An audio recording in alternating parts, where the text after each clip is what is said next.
What's up, everybody? So I'm back today to talk about a new release film that I actually just watched. And this was one that I didn't know very much about until I saw some people online talking about it. I really like Christopher Abbott a lot, so I try to keep up on whenever he's in a film and try to watch things that he stars in because I think he's a really incredible and talented actor. And I heard about this movie on the count of three and wanted to watch it as soon as I got the opportunity to, and it was incredible. On the Count of Three is directed by Jerrod Carmichael. Val has reached a place where he feels the only way out is to end things, but he considers himself a bit of a failure, his effectiveness lacking. So he figures he could use some help. As luck would have it, Val's best friend Kevin is recovering from a failed suicide attempt.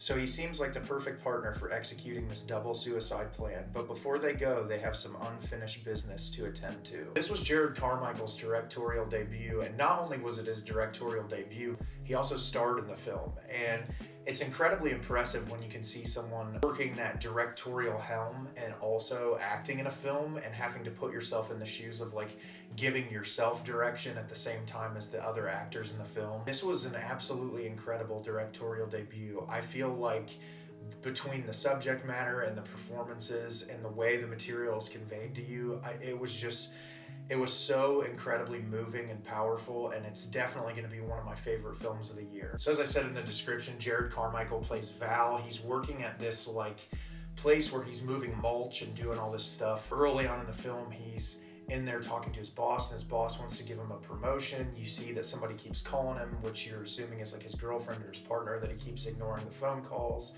And very early on in the film, he tries to kill himself and doesn't succeed and decides that he doesn't want to live anymore. And his friend Kevin, played by Christopher Abbott, is in a institution and he's being looked after, and he had just tried to commit suicide.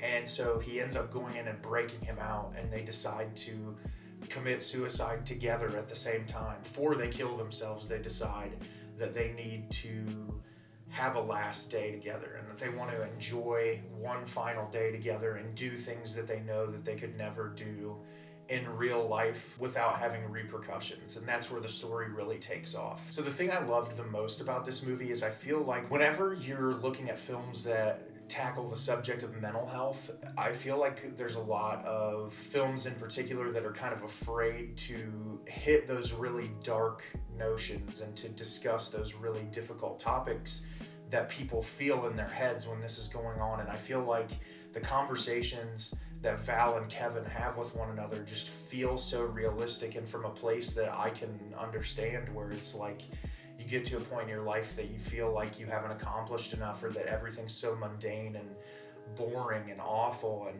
that you can't pull yourself out of it, and that you seek help, and that you do everything that you can. You take medications, you do all this other stuff, and nothing seems to work, and you get to that point where you feel like suicide is the only option.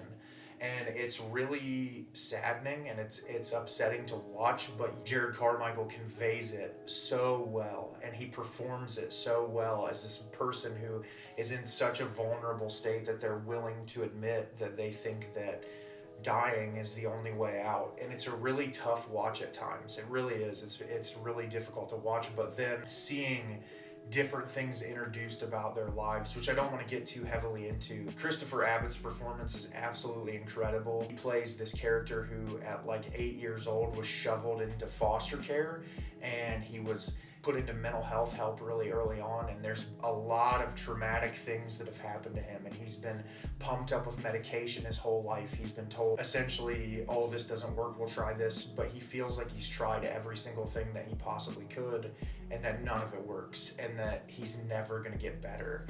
And it's really hard to watch, but there's also this really incredible comedy introduced throughout, because it's these two friends who have known each other for a very long time. There's some really funny moments early on when they're driving in the car. Val, Jerrod Carmichael's character, constantly makes jokes about how terrible Christopher Abbott's taste in music is. And they're like driving in the car, and he starts playing Papa Roach's Last Resort, and Val looks at him and he's like, dude, I'm not listening to Papa Roach on the day I'm gonna kill myself. And it's just so well timed and hilarious, and there's so many moments like that. And then you get insight into Val's life, where his girlfriend Tiffany Haddish keeps trying to contact him, and you find out what's going on between them, and she gives a really great performance while she's in the film. You get J.B. Smoove, who plays Val's dad, introduced, that gives you another layer into his life. And this movie really examines what causes a person to struggle even deeper with mental health issues, and how different elements in your life can affect you and push you in a direction that would make you want to die. And it's really tough to watch. It will pull at your heartstrings, but there's also some moments of brevity, and there's hope in this movie as well, and there's things to grasp onto. It's not just like an hour and a half runtime that makes you completely depressed and then tells you that there's no hope. There's moments of brevity through this, and moments that make you think deeper about it, and I really appreciated that a lot. The cinematography in this movie was really nice too. I feel like it has a very bleak and kind of muted color palette, which makes sense for the subject matter of the film. I feel like the camera does a really nice job moving through spaces. There's a lot of really cool shots. There's a couple shots where they're driving in a car, and Val drives this really gross, bright yellow Jeep everywhere, and the way the camera follows that is really cool. It's like it really adds more onto that fish out of water thing, having such like a unique vehicle. And Tiffany Haddish even makes a joke about it at one point. It's this really just beautiful story of these two friends who have really dealt through a lot together. And not only is it tackling mental health issues like depression, but it's also showing the beauty and the power of friendship and what people are willing to do for one another when they care and love each other so deeply.